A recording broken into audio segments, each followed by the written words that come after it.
20대 초반 컴퓨터로 일기를 썼습니다. 그때 제 일기는 이런 식이었죠. 스스로를 웃기고 한심하다 생각했고 바보 같다고 여겼습니다. 내가 얼마나 상대에 대한 배려가 부족했는지, 정상적 인간 같지 않은 놈인지 스스로를 비난하고 채찍질했습니다.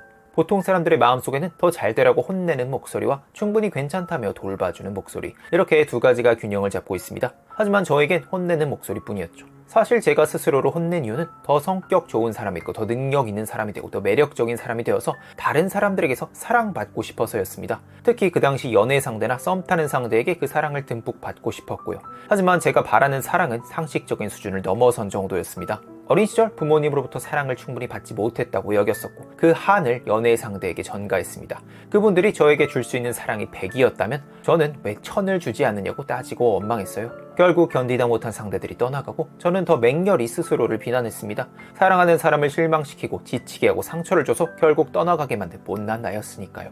6개월간 3번의 이별을 겪은 어느 겨울, 가슴이 답답하고 가끔씩 숨이 가빠오고 학업과 인간관계 그 어떤 것도 손에 잡히지 않는 상태가 찾아옵니다. 결국 어머님과 주변인들의 권유로 학교 상담센터에 찾아갔죠. 그렇게 1년간 센터에서 심리 상담을 받게 되었고 상담쌤의 따뜻한 공감적 반응들 덕분에 제 마음속에 드디어 돌봐주는 목소리가 싹을 틔우게 됩니다. 그리고 저는 난생 처음으로 이런 일기를 쓰게 돼요. 다시는 스스로를 힘들게 하지 않겠다고, 엄격한 기준을 들이대지 않겠다고, 나를 행복하게 해주겠다고 스스로에게 약속했습니다. 남들에게서 바라던 천의 사랑을 스스로에게 주겠다고 다짐했죠. 이전에는 사랑받지 못하는 나를 비난하고 손가락질했다면 이제는 사랑받는 나도, 사랑받지 못하는 나도, 사랑받지 못할까 불안해하는 나도 사랑해주겠다 다짐했습니다. 그리고 심지어 이렇게 사랑받지 못하는 나도 사랑해주겠다 다짐해놓고도 그 다짐을 지키지 못한 나조차도 사랑해주겠다 약속했습니다. 그렇게 나에게 무조건적 사랑을 주겠다 말했어요. 더 이상 외식에만 기대지 않고 내가 내 집밥을 차려 먹겠다고요. 그 당시 다 커버린 25살의 나를 남들의 손에 맡기는 게 아니라 내가 다시 키워보기로 결심했습니다. 그러자 육아의 기준이 필요해졌습니다. 사실 이동식 박사님부터 칼 로저스까지 정말 많은 책과 영상으로부터 도움받았지만 에리 프롬의 사랑의 기술의 내용이 뿌리가 되어줬어요. 프롬은 말합니다. 사랑은 4가지로 이루어져 있다고요. 사랑은 관심입니다. 사랑하는 사람의 생명과 성장에 대한 끊임없는 보호와 관심이죠. 사랑은 책임입니다. 책임을 뜻하는 영어 responsibility는 반응과 능력의 합성어죠. 책임은 사랑하는 사람의 요구에 반응해주는 것입니다. 사랑은 존경입니다. 존경은 사랑하는 사람을 있는 그대로 보고 그 사람만의 독특한 개성을 알아주는 능력이죠. 하지만 누군가를 존경하려면 그 사람만의 특징을 잘 알아야겠죠. 그래서 사랑은 지식입니다. 저는 엑셀을 열고 오늘의 점수를 적기 시작했습니다. 끔찍했던 하루는 2점, 굉장했던 하루는 9점을 주었고 좋았던 이유와 나빴던 이유를 적었습니다. 하루에 3가지씩 스스로를 칭찬해주기 시작했고요. 마치 학교를 마치고 나의 이야기를 물어주고 세심하게 들어주듯 나에 대해 관심을 가지고 지식을 쌓아나갔습니다. 그리고 얼마 뒤부터는 하루에 감사했던 점 3가지도 적기 시작했어요. 감사일기는 긍정심리학의 수많은 연구들로 인증된 가장 적은 노력으로 가장 빨리 행복해지는 최고의 가성비 방법이기도 합니다. 다시는 비난하는 일기를 쓰지 않겠다고 다짐한 뒤 수호천사일기라는 걸 쓰기 시작했습니다. 나만의 수호천사가 내 마음속에 있다고 상상했고 나와 수호천사 입장을 바꿔가며 대화를 나누었죠. 내 기분은 어떤지, 피곤하지는 않은지, 요새 괴롭히거나 못살게 구는 삶은 없는지 관심을 가지고 물어봐 주었습니다.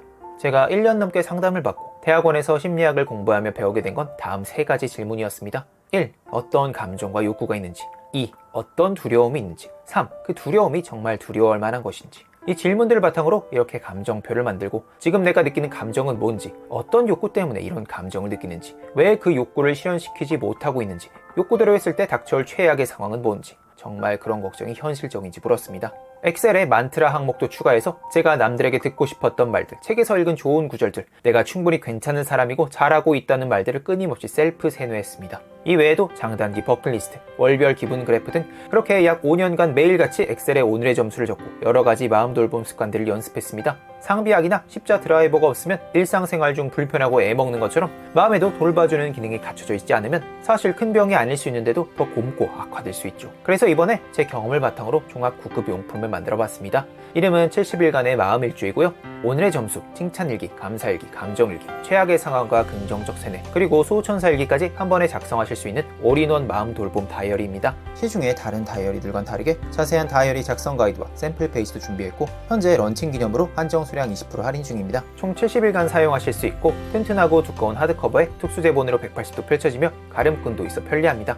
제가 만든 걸 직접 홍보하려니 되게 어색하네요. 제가 고등학교 3학년 때 기침을 1년 넘게 했었는데요. 집안에 있는 약장 서랍을 열어보면 그때 매일 먹던 약이 아직도 구석에 남아있습니다. 그때는 그 기침약이 없으면 기침을 너무 심하게 했고 폐렴까지 갈 수도 있었기에 빠지지 않고 챙겨 먹었는데 지금은 전혀 필요가 없죠.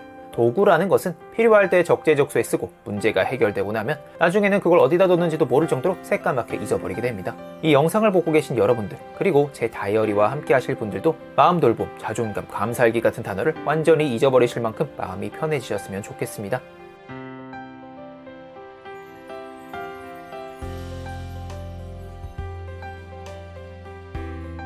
오늘도 끝까지 들어주셔서 감사합니다.